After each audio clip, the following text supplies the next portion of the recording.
sa ni sa ri ma ga ma re ga ma pa ma ga re sa da da pa.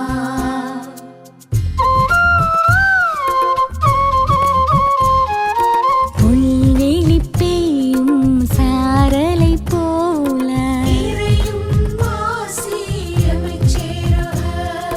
நீலம் குளிர் செய்யும் வான்மழை போல வான்வெளி உலவும் சூரியன் நிலவாய் தானென நினையா படைப்பும் நிலமாய் ஆசியும் அமைதியும் அகம் சேரவே இயேசு கிறிஸ்துவின் மனநிலை வேண்டும். ஆசியும் அமைதியும் அகம் சேரவே இயேசு கிறிஸ்துவின் மனநிலை வேண்டும்.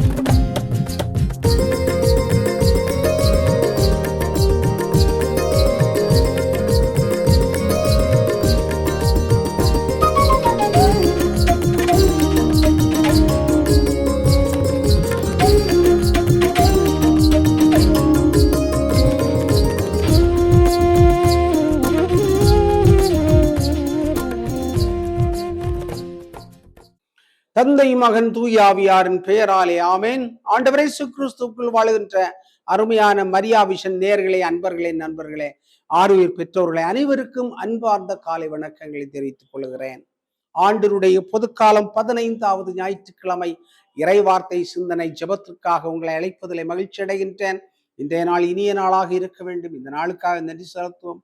இவரன் கொடுக்கின்ற இயற்கைக்காக நன்றி செலுத்துவோம். காற்று, சூரிய ஒளி, தண்ணீர், அனைத்து வசதிகளுக்காக நம் ஆண்டவருக்கு நன்றி செலுத்துவோம். இறை வார்த்தையானது மத்தேயு நற்செய்தி 13வது பிரிவுல 1 முதல் 23 வரை உள்ள இறை வார்த்தைகளாக இருக்கின்றன. விதைப்பவனின் ஓமை.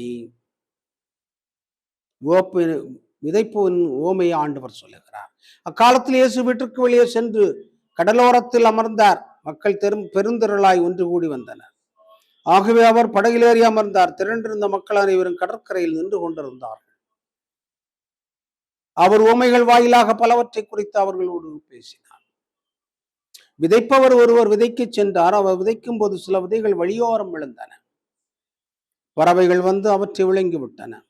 வேறு சில விதைகள் மிகுதியாய் மண் இல்லாத பாறை நிலத்தில் விழுந்தன. அங்கே மண் ஆழமாக இல்லாததால் அவை விரைவில் முளைத்தன. ஆனால் கதிரவன் மேலே எழ எழ அவை காய்ந்து வேறு இல்லாமையால் கருகி போயின. மற்றும் சில விதைகள் முச்செடிகள் இடையே விழுந்தன. முச்செடிகள் வளர்ந்து அவற்றை நெருக்கிவிட்டன. ஆனால் இன்னும் சில விதைகள் நல்ல நிலத்தில் விழுந்தன. அவற்றுள் சில 100 மடங்காகவும், சில 60 மடங்காகவும், சில 30 மடங்காகவும் விளைச்சலை கொடுத்தன. கேட்க செவியுள்ளோர் கேட்கட்டும் என்றார். கிறிஸ்து வழங்கும் நற்செய்தி. கிறிஸ்துவை உமக்கு புகழ். இறையேசுவில் அன்புக்குரியவர்களே, ஒரு நீண்ட நெடிய ஊமையை நாம் வாசிக்கிறோம். குறுகிய பகுதி தான் வாசித்தேன் உங்களுக்கு. காரணம், நீண்ட நெடிய இறைவார்த்தை பகுதியாக இருக்கிறது. எனவே 15ஆம் ஞாயிற்றுக்கிழமையில நம்மை நாம் அரசி ஆராய வேண்டும்.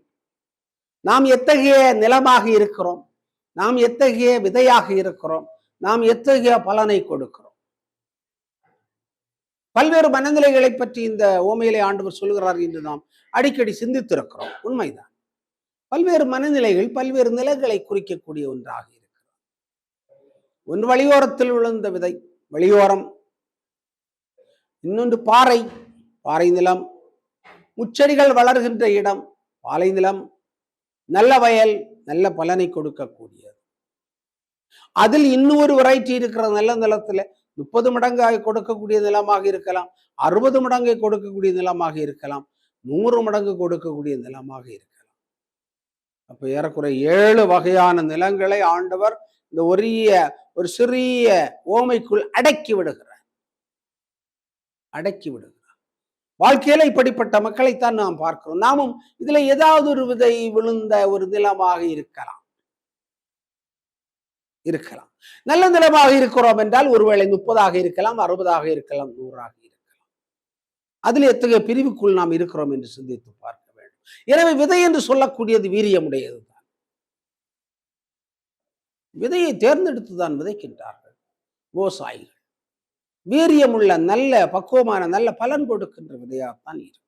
ஆனால் அது விழுந்த இடம் வழியோரமாக இருந்தால் ஆட்கள் மிதித்து செல்வார்கள், கால்நடைகள் மிதித்து செல்லும், பறவைகள் இதற்குள் வந்து கொத்தி செல்லும். அதையும் தப்பிவிட்டது என்றால் வழியோரத்தில் இருக்கின்ற பாறைக்கு மேலே விழுந்ததாக இருக்கும். விதை தானாக முளைக்கக்கூடிய ஒன்று. அவருடைய தன்மை அதற்குள் இருக்கிறது, வீரியம் இருக்கிறது, சக்தி இருக்கிறது, ஆற்றல் இருக்கிறது. ஆனால் வளர்ந்து வரும்போது வேறுவிடுவதற்கான இடம் இல்லை. முட்புதர்கள் போன்று இருக்கக்கூடிய மனநிலைகள் நிலங்களில் இருக்கின்றன. இதா வளரும், ஆனால் மேலே வர வர ஒடுக்கமாக இருக்கும், இறுக்கமாக இருப்பார்கள், எதிர்ப்பார்கள், எதிர்குரல் எழுப்புவார்கள், கண்டனம் செலுத்துவார்கள், இம்சைப்படுத்துவார்கள், தண்டிப்பார்கள், பழி வாங்குவார்கள், பாவம் சுமத்துவார்கள். அப்ப அதிலே ஒதுங்கி கொண்டு ஐயோ என்று நினைத்தால் நாம் நெறித்து நம்முடைய குரல் விளைகள் எல்லாம் நெரிக்கப்படும், நாம் பலன் கொடுக்க முடியாது. எனவேதான் ஆண்டவர் இந்த ஓமையை சொல்லுகிறார், சீடர்களுக்கு சொல்லுகிறார். எத்தகைய மனநிலையில் நாம் கேட்க செவியுள்ளோர் கேட்கட்டும் என்றார். செவி எல்லாருக்கும் இருக்கத்தான் செய்கிறது, ஆனாலும் கேட்டார்களா, புரிந்தார்களா, தெரிந்தார்களா, அறிந்தார்களா, சிந்தித்தார்களா, செயல்பட்டார்களா? அல்லது சிந்தித்தோமா, செயல்பட்டோம் என்றால் எத்தனை சதவீதம், எத்தனை விழுக்காடு செயல்பட்டோம்? வழியில் விழுந்தது, பாறைந்தளத்தில் விழுந்தது எந்த விழுக்காடும் இல்லை. செடிகளுக்குள் விழுந்து எந்த விழுக்காடும் இல்லை. நிலத்தில் விழுந்ததுதான் 30%.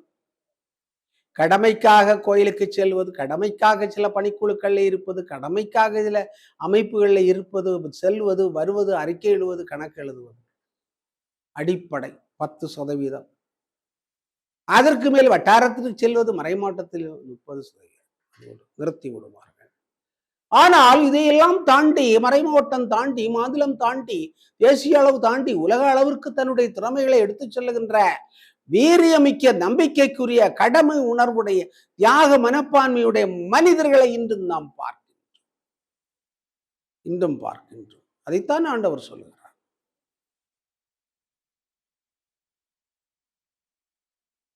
நூறு மடங்கு பலன் கொடுக்க வேண்டும்.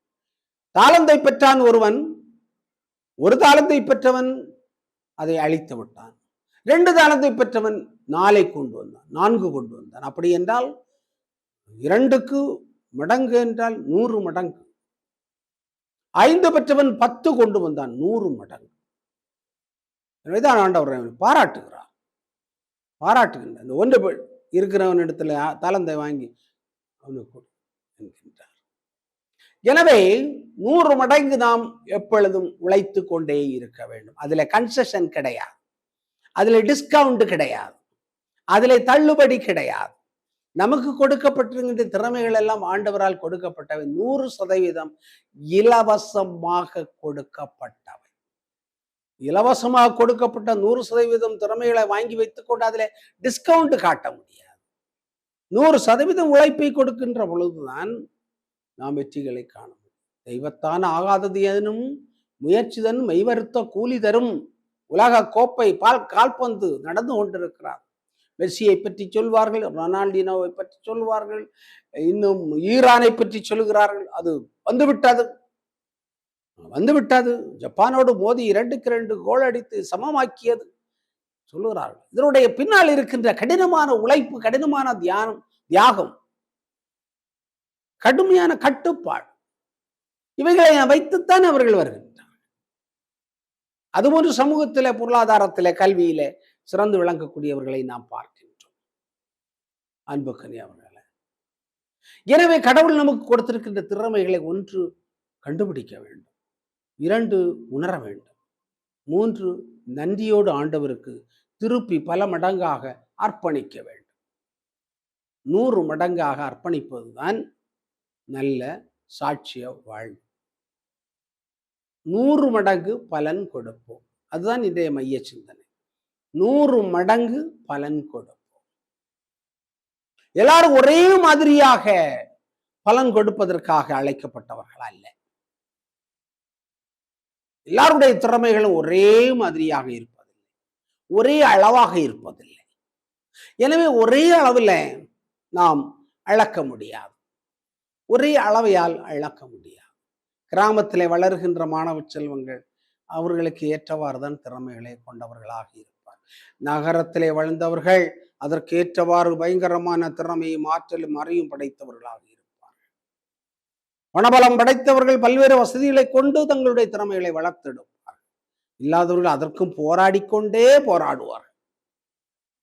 எனவே அன்புக்குரியவர்களே, மரியாவிஷன் நேயர்களே, நாம் சோர்ந்து விடக்கூடாது. மற்றவர்களை நோக்கி ஒப்பிட்டு நாம் சோர்ந்து விடக்கூடாது.